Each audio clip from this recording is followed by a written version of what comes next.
move. It doesn't matter how far away I am from the basket. It doesn't matter if I'm wide open or if there's a hand in my face. When the game is on the line, Ray Allen for the game. Got it at the buzzer. there's nothing outside of my range. Rebound Bosch. Back out to Allen. His three-pointer. Bang! Tie game with 5 seconds remaining. And Ray Allen, the best three-point shooter in NBA history. So clutch. You guys know I'm excited about this one. Die-hard UConn Husky fan. Obviously, he played with the Celtics for a while, too. So very excited to have Ray Allen joining us. And we saw a little bit of his clutch action there. One of the things that I want to get into with him, Stephen A. and Max here, is where he would rank a guy like Steph Curry amongst best shooters of all time.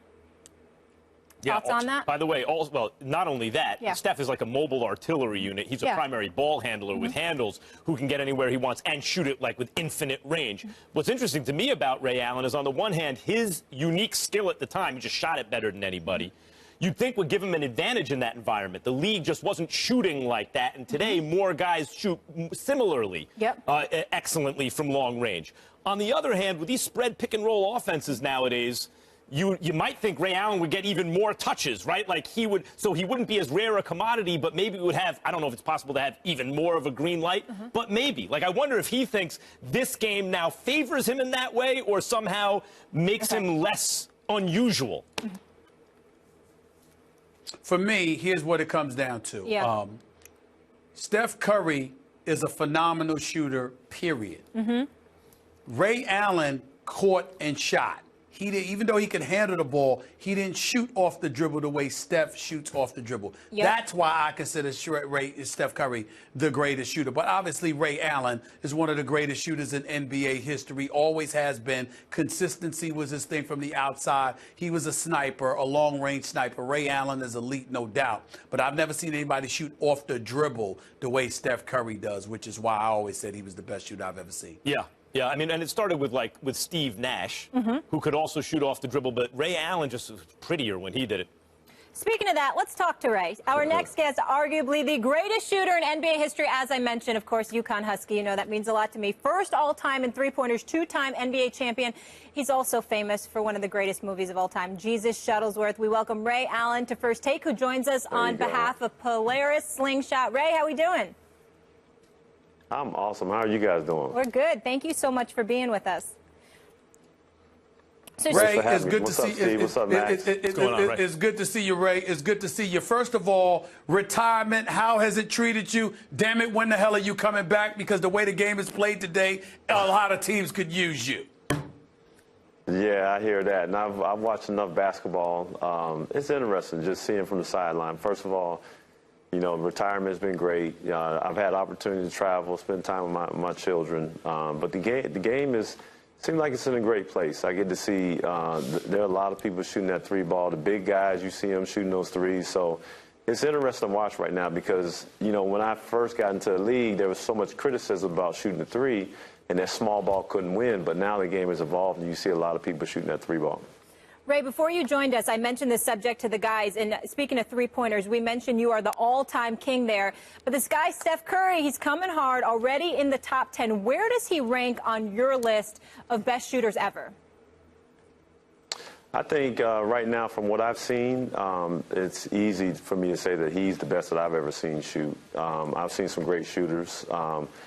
But, you know, we have this conversation all the time about the generations, what we've seen, you know, who's the best at their particular position or their skill. You know, you guys know as well as I do, each year the generation, when they change, the game changes. And so I really put him in a category all of his own because the way he plays the game, you know, being a point guard that can handle the way he handles the ball and the way he can shoot the ball and the way he shoots it. People always ask me, you know, how does he compare to me? I say, well, I would rather compare myself to Klay Thompson, you know, because he and I play similar, as well as Reggie Miller. You know, I kind of took cues watching him play, and I'm pretty sure Klay took those cues from Reggie and myself and a couple other different players. So, you know, we're kind of in that category, and I think right now people are watching Steph play. And so these young kids are now growing up, and he's setting the bar for those young kids at the point guard position.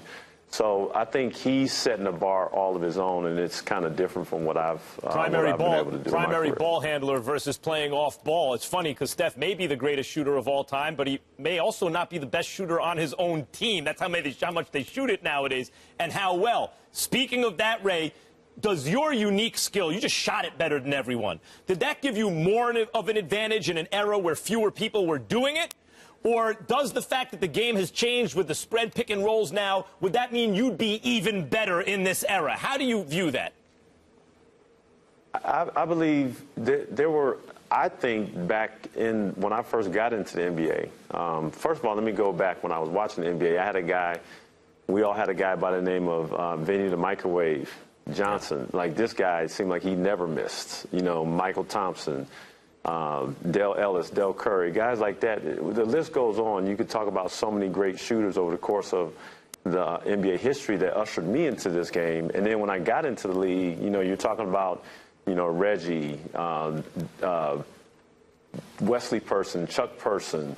You know, the list just, I can just name guys over and over and over again. And so what you realize is that we just didn't shoot as many threes back in the day. You know, a team maybe averaged, you know, 6 or 7 threes a game. I think the old school coaches back in the day, you know, always believes the ball goes into the post first and you play inside out. And so you would see, if you superimpose those players from, you know, 20 years ago into today's game, you know, it totally would look a lot differently. So I definitely believe, you know, what I would be able to do in today's game. You know, it reminds me of when I played back in Seattle, when we played an open system and we ran up and down and we took the first shot available. You know, I had Vladimir Radmanovich, I had Rashard Lewis, I had Luke Rittenauer, Antonio Daniels. All these guys could shoot threes, and we shot it early and we shot it often. Ray, we appreciate you. Wish we had more time with you, but you got to keep it moving. Thank you so much. Thank you all. Thank you. Coming up, LeVar Ball says he could take Michael Jordan one-on-one, but another legend is now challenging Ball on the court. Find out who when First Take comes back.